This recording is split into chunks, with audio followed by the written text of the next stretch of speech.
Eric, that was a really crazy goaltend call, and then they took the basket away. But Desi had gotten the rebound. What was the explanation on that, why they called it a jump ball for Missouri? I don't know. It's Valentine's Day coming up, so I gotta save every penny I got for a good Valentine's present for Danielle. Well, I'm not asking you to knock the refs. I just wonder what explanation they gave you.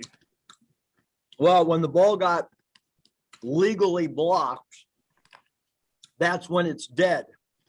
I was saying we got the rebound and we should have the ball. But they told me that the rule is that immediately upon the call, that it was a jump ball and the arrow pointed towards them. Okay. And then Missouri had been 5-0 in games decided by 5 or fewer. You guys obviously, were the first team to beat them in a close game. How does that feel? You guys obviously, you had a great week pulling out close wins against, tough teams. Yeah, I mean, to go on the road in this league and to be able to win 2 close games that came down to a basket. I'm just really proud of our team's growth. I mean, we have a incredibly difficult schedule coming up with some really, really good teams. And we felt this week, really, Bob, that it was really important for us to try to go 2-0 internally with our coaching staff, knowing what we have coming up.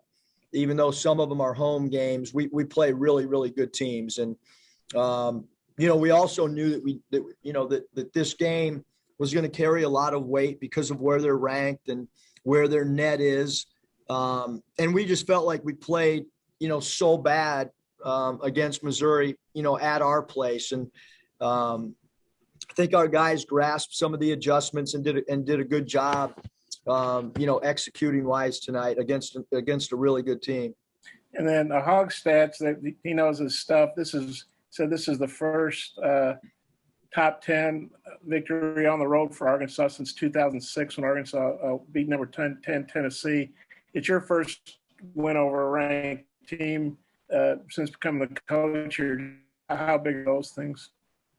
Yeah, I mean, I just think, I'm just proud of our team, Bob. I mean, I think that, our guys played with, again, I think just from a mental standpoint, the mental toughness. I mean, our huddle, like, we weren't deflated, going into overtime. And that I've been in a lot of those where, teams just kind of get deflated and start thinking about, woulda, shoulda, coulda, what happened, why are we in overtime, one more stop or one more rebound? Because we gave up 2 offensive rebounds that were, that really killed us.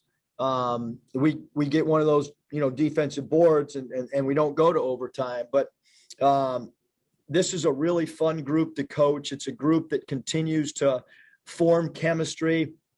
I know that sounds kind of weird, but with COVID, when we go on the road, I mean, we're doing exercises with each other to get to know each other that normally happen in September.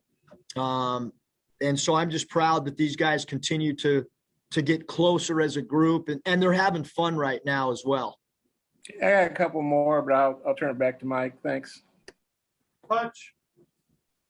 Yeah, Coach, I know the overturned call in Missouri keeping the ball will get talked about more, but what did you think about the play Jaylen Tate made to block the shot there? Awesome. I mean, for a guard to go up there and block that shot, and he had another huge offensive rebound tonight. Just, I mean, the block shot, the offensive rebound, the offensive, rebound he had at Kentucky, all those little intangible winning plays is what he's all about.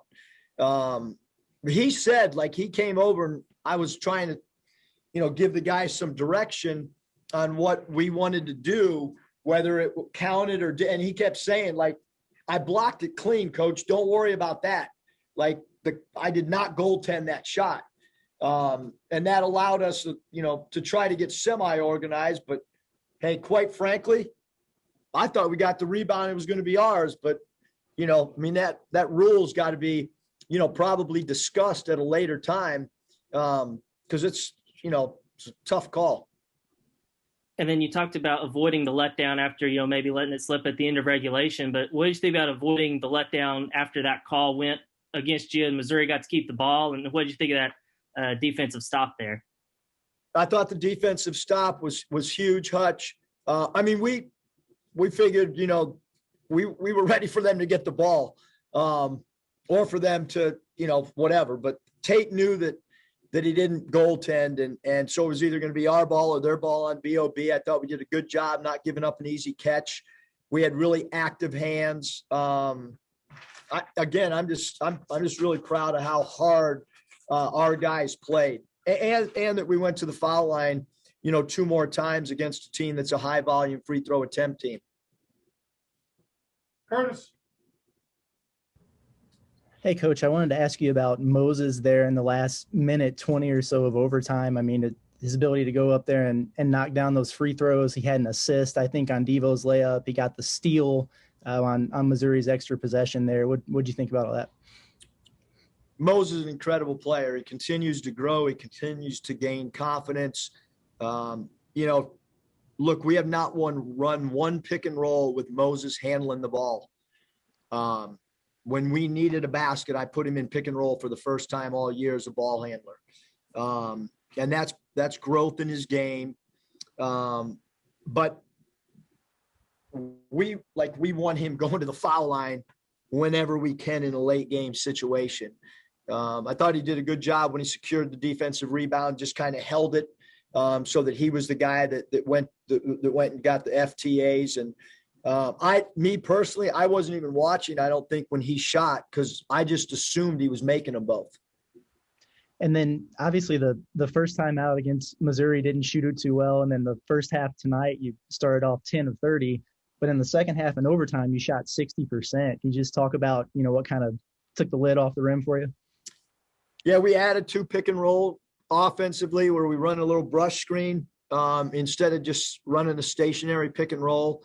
I think Connor's impact of going down to him on the block, again, something that maybe other teams haven't seen us do, because how would they? We've never done that before.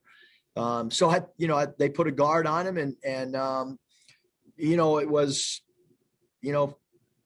like, what are you going to do?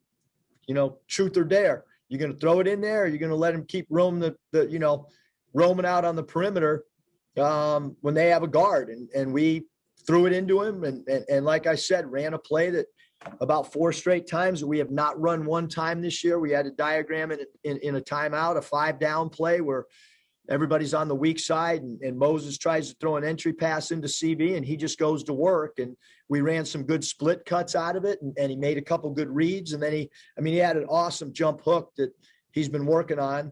But I thought his play in the second half was great. Scotty. Hey, Coach, was today maybe the best you'd seen Justin play this year? Or I guess just what did you think of his game? And, he had a couple highlight replays too. I thought he was awesome. I thought he ran the floor hard. Obviously, defensively, he's so hard to take off the floor. And today was he missed his first shot was a layup that he kind of scuffed. And then after that, I thought offensively he was great. He was aggressive. He went 1 of 3 from 3. He knocked down his free throws. He did not have 1 turnover in 38 minutes of play against an aggressive team. I think to have 3 assists, 2 steals, and no turnovers, plus the 19 points and 6 of 7 from the foul line, that was his best game as a Razorback. Also, I think Connor, Justin, and Jaylen combined for 8 of the team's 18 assists. Just how important is that, when your bigs are, making good passes, showing off their vision?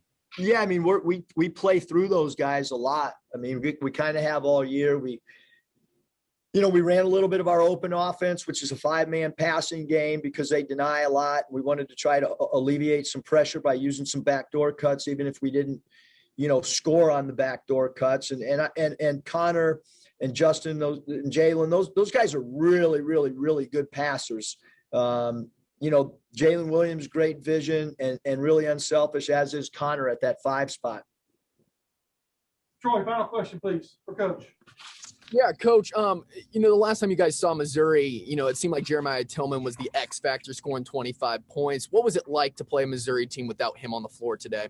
I don't know. I wonder what it was like for them to play us without Justin in game 1.